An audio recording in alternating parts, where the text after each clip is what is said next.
ونشهد أن لا إله إلا الله ونشهد أن محمدا عبده ورسوله اللهم صل وسلم وبارك على رسولك وحبيبك سيدنا محمد وعلى آله وأصحاب سيدنا محمد وعلى جميع الأنبياء والمرسلين ومن اقتدى بهديهم إلى يوم الدين أما بعد ആദരണീയരായ സുൽത്താനുൽ ഉലമ ശൈഖുന സമസ്ത കേരള ജമിയത്തുൽ ഉലമയുടെ general secretary Indian grand Mufti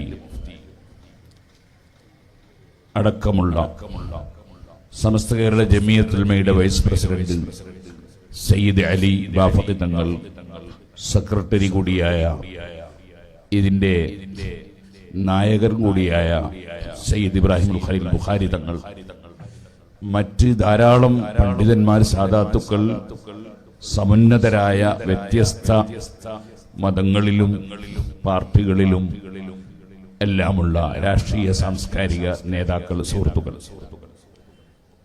നീണ്ട ഒരു പ്രസംഗം നടത്താൻ ഉദ്ദേശിക്കുന്നില്ല.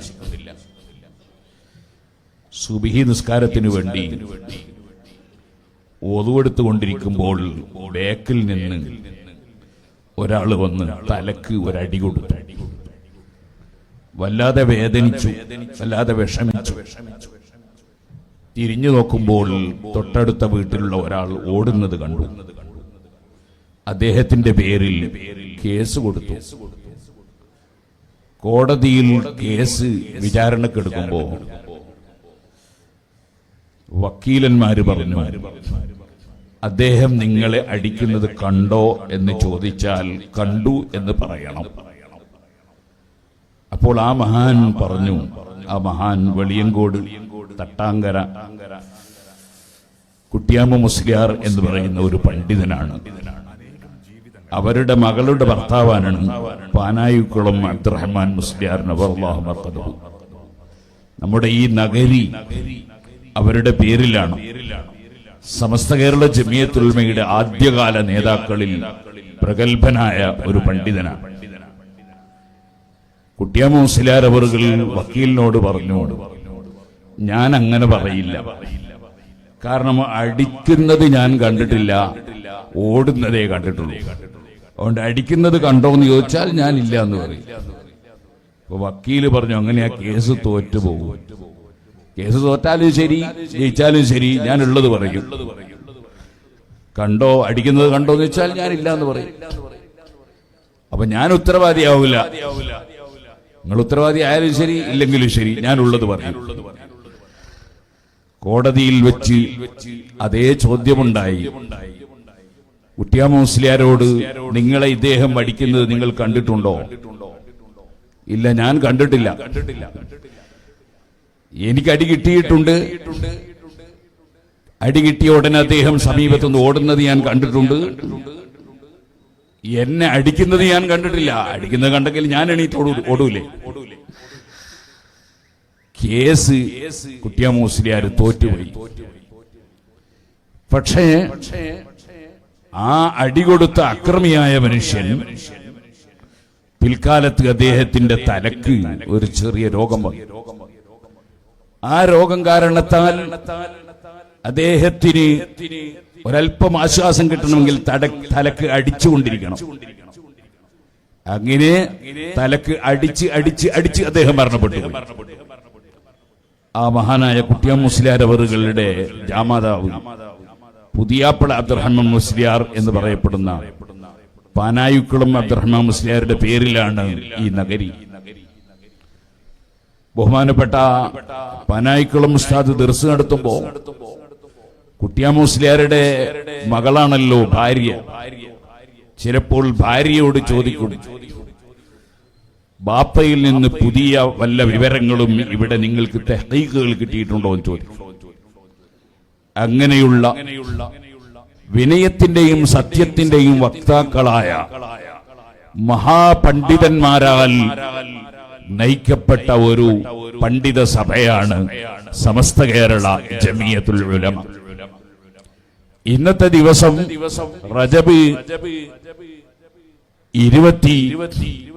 മൂന്നാകുമ്പോ ഇന്ന് കേരളത്തിൽ മക്കയിൽ നിന്ന് വന്ന് പരിശുദ്ധ ദീനുൽ ഇസ്ലാമിന്റെ നിയമങ്ങൾ പഠിപ്പിക്കാൻ പൊന്നാനിയിൽ വിളക്ക് സ്ഥാപിച്ചു എന്ന് പറയപ്പെടുന്ന സൈനുദ്ദീൻ മഖ്ദൂം റളിയല്ലാഹു അൻഹുവിന്റെ ഗുരുവര്യരായ ശാഫിഈ മദ്ഹബിലെ ഏറ്റവും മഹത്വമേറിയ തുഹ്ഫത്തുൽ മുഹ്താജ് അടക്കമുള്ള ഗ്രന്ഥങ്ങൾ രചിച്ച ഖാതിമത്തുൽ മുഹഖ്ഖീൻ ശൈഖുൽ ഇസ്ലാം ഇബ്നു ഹജറുൽ ഹൈതമി റളിയല്ലാഹു അൻഹുവിന്റെ വഫാത്തിന്റെ ദിനമാണ്.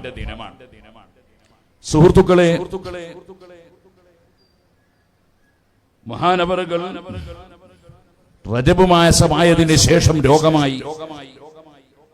അവസാനം 21-ന് മഹാനവറുകൾ ചില വസിയ്യത്തുകൾ ചെയ്തു.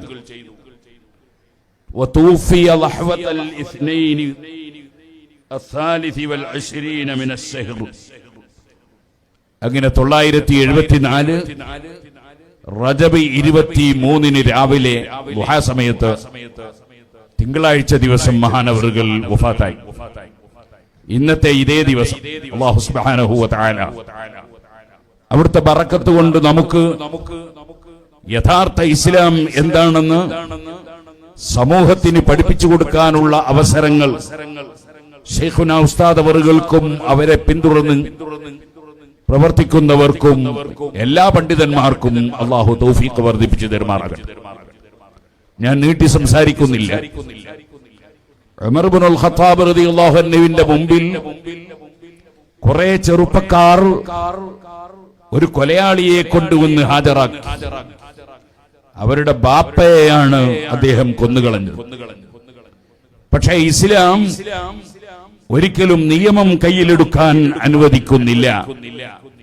സ്വന്തം ബാപ്പയെ കൊന്ന കൊലയാളിയാണെങ്കിലും ഇസ്ലാം അംഗീകരിച്ച് ജീവിക്കുന്ന ഇസ്ലാമിന്റെ ശരിയായ ഭരണം നടത്തുന്ന ഉമർ ഇബ്നു ഖത്താബ് റളിയല്ലാഹു അൻഹുവിന്റെ കാലത്ത് ജീവിക്കുന്ന അവിടുത്തെ അനുയായികൾ ആ കൊലയാളിയെ നേരിൽ കൊണ്ടുവന്ന് കോടതിയിൽ ഹാജരാക്കുകയാണ്. അവർ പകരം ഒന്നും ചെയ്യുന്നില്ല. ഇത് നമ്മളുടെ മനസ്സിലെപ്പോഴും ഉണ്ടാകണം. ഇസ്ലാം ഒരിക്കലും ഒരു രാജ്യത്ത് വ്യവസ്ഥാപിതമായ ഭരണം നടക്കുമ്പോ നിയമം കയ്യിലെടുക്കുന്നത് അനുവദിക്കുകയില്ല. അതുകൊണ്ടാണ് പരിശുദ്ധ അഹ്ലുസ് സുന്നത്തി വൽ ജമാഅത്തിന്റെ ആശയം വിശ്വസിക്കുന്ന ഒരാളെയും തീവ്രവാദികളായോ ഭീകരവാദികളായോ നിയമം കയ്യിലെടുക്കുന്നവരായോ നമുക്ക് കാണാൻ സാധ്യമല്ല. ഉമർ ഇബ്നു ഖത്താബ് റളിയല്ലാഹു അൻഹു അദ്ദേഹത്തെ വിചാരണ ചെയ്തു. അദ്ദേഹം കുറ്റം സമ്മതിച്ചു. അദ്ദേഹത്തെ പകരം കൊല്ലാൻ വേണ്ടി വിധിച്ചു. തത്സമയം അദ്ദേഹം പറഞ്ഞു, എനിക്കൊരു 3 ദിവസം എനിക്ക് സമയം തരണം. അതെന്തിനാണ്? എന്റെ നാട്ടിൽ ഞാനൊരു ധനം കുഴിച്ചിട്ടിട്ടുണ്ട് എന്റെ മക്കൾക്ക് ഉപകരിക്കാൻ വേണ്ടി. അതെന്റെ ചെറിയ പിഞ്ചുമക്കൾക്ക് എടുത്തു കൊടുക്കാൻ വേണ്ടി എനിക്കൊന്ന് പോകണം. അതിനൊരു 3 ദിവസം എനിക്ക് അവസരം തരണം. സുഹൃത്തുക്കളെ, മനുഷ്യർക്കൊപ്പം, അത് കൊലയാളിയായിരുന്നാലും മനുഷ്യർക്കൊപ്പം എന്നതാണ് പരിശുദ്ധ ഇസ്ലാമിന്റെ ആശയം. ഉമർ റളിയല്ലാഹു അൻഹു ചോദിച്ചു, ഇദ്ദേഹത്തിന് 3 ദിവസത്തേക്ക് ജാമ്യം കൊടുക്കാൻ നിങ്ങളിൽ ആരെങ്കിലും സന്നദ്ധമാകുമോ? അബൂദർ ഗിഫാരി റളിയല്ലാഹു അൻഹു പറഞ്ഞു, ഞാൻ അദ്ദേഹത്തിന് ജാമ്യം കൊടുക്കാൻ തയ്യാറാണ്. 3 ദിവസം കൊണ്ട് അദ്ദേഹം തിരിച്ചു വരുമെന്ന് വാക്ക് പറഞ്ഞു. അദ്ദേഹം പോയി. 3-ാം ദിവസമായി.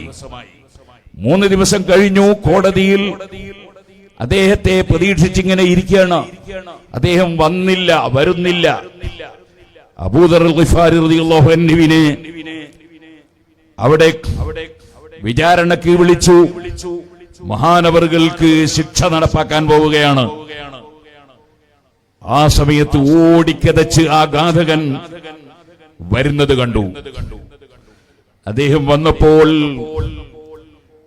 ഉമർ ഇബ്നുൽ ഖത്താബ് റളിയല്ലാഹു അൻഹു അദ്ദേഹത്തോട് ചോദിച്ചു, നിങ്ങൾ ഇങ്ങോട്ട് തിരിച്ചു വരാതെ ആ പോയ പോക്ക് അങ്ങനെ തന്നെ പോയാൽ നിങ്ങൾക്ക് കൊലയിൽ നിന്ന് രക്ഷപ്പെടാമായിരുന്നല്ലോ, നിങ്ങൾ എന്തുകൊണ്ടത് ചെയ്തില്ല?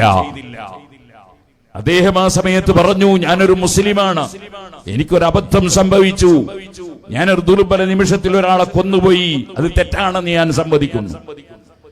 പക്ഷേ ഞാനൊരു മുസ്ലിമാണ്, ഞാൻ ഉൾക്കൊള്ളുന്ന ആശയം വാക്ക് ലംഘിക്കാൻ പാടില്ല എന്നതാണ്, കരാർ ലംഘിക്കാൻ പാടില്ല എന്നതാണ്. ഔഫൂ ബിൽ ഉഖൂദ് ഖുർആൻ ആവർത്തിച്ച് പറയുന്ന ഒരു വിഷയമാണ്. ഔഫൂ ബിൽ അഹദ്, കരാർ പാലിക്കണം, കരാർ ലംഘിക്കാൻ പാടില്ല. ഇത് വിശ്വസിക്കുന്ന പ്രാവർത്തികമാക്കുന്ന ഒരു വ്യക്തിയാണ് ഞാൻ.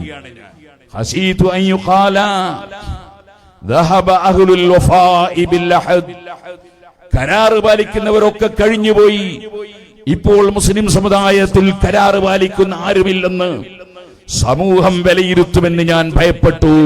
അതുകൊണ്ട് എന്നെ കൊല്ലപ്പെട്ടാലും ശരി ഞാൻ വരാമെന്ന് തീരുമാനിച്ചു.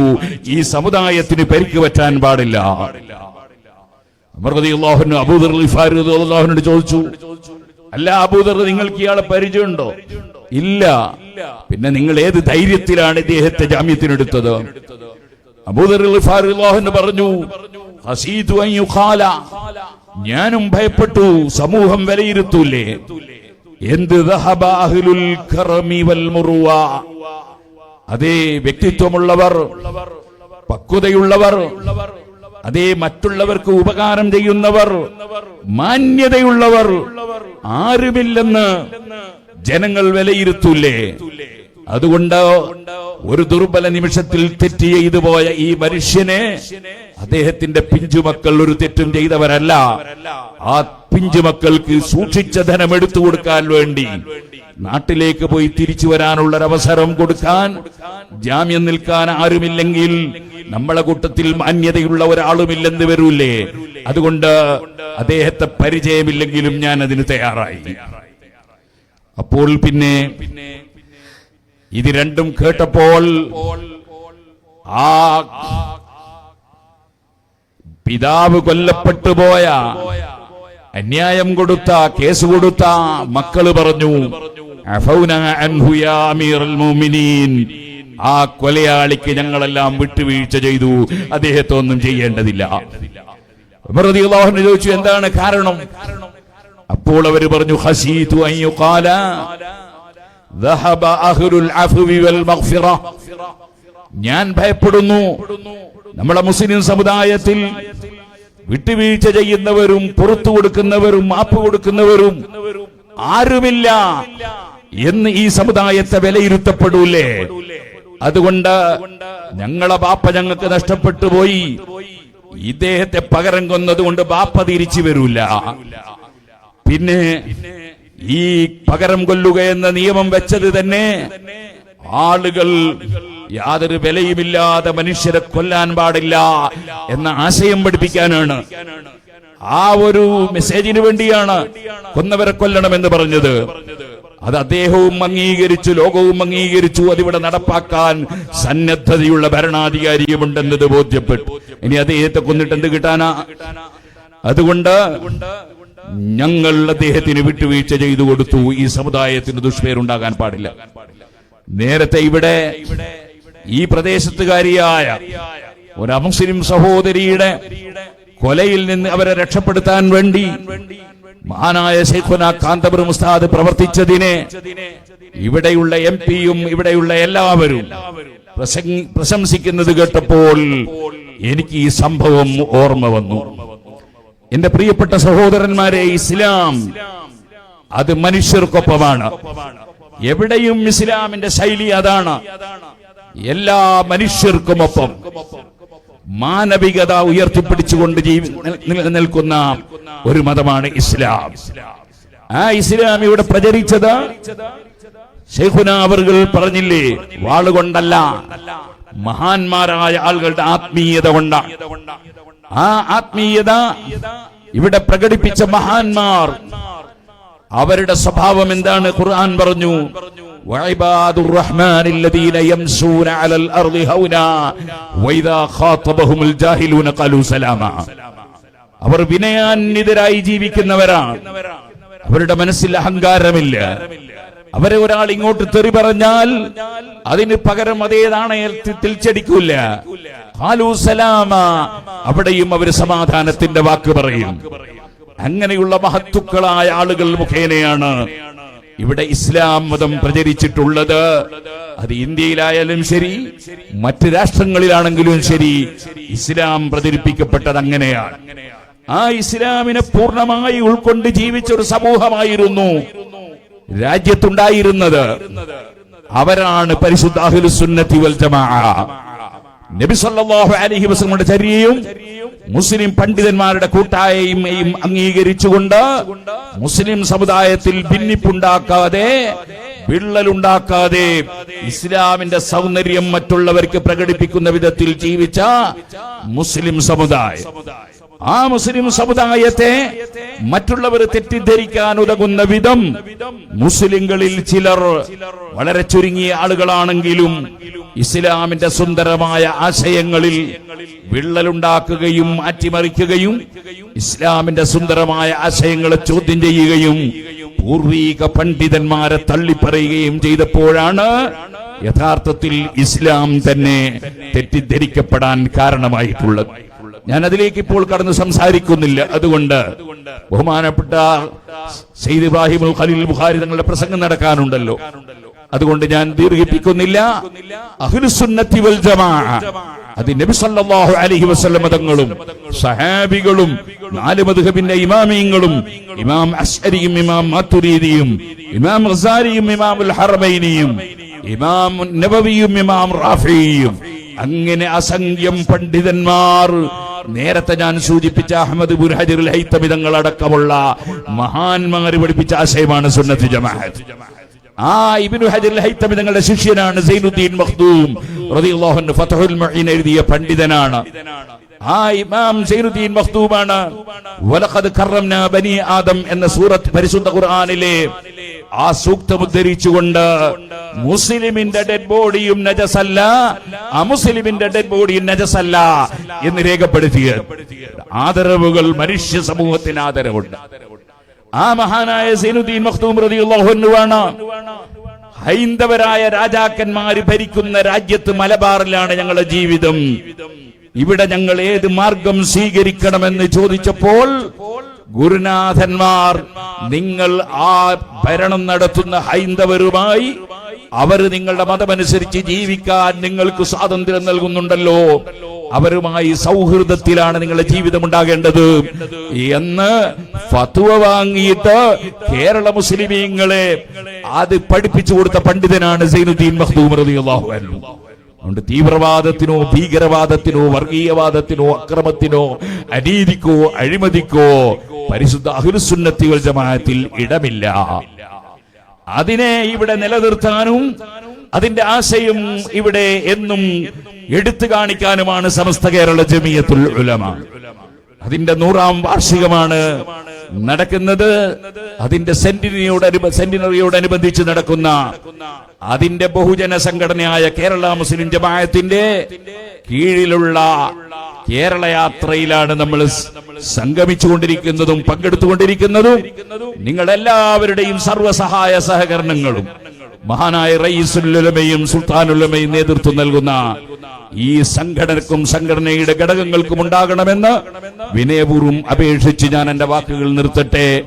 ഇവിടെ ഈ നാട്ടിലും പരിസരങ്ങളിലുമുള്ള പൗരപ്രമുഖന്മാരും ഇവിടെയുള്ള ഞങ്ങളുടെ സംഘടനാ പ്രവർത്തകരും പണ്ഡിതന്മാരും വിദ്യാർത്ഥികളും എല്ലാവരും നൽകിയ ഈ വലിയ ഊഷ്മളമായ വരവേൽപ്പിന് വളരെ അഗൈതവമായ നന്ദി രേഖപ്പെടുത്തി ഞാൻ എന്റെ വാക്കുകൾ നിർത്തുന്നു. ആഖിറു ദഅവാന അനിൽ ഹംദുലില്ലാഹി റബ്ബിൽ ആലമീൻ.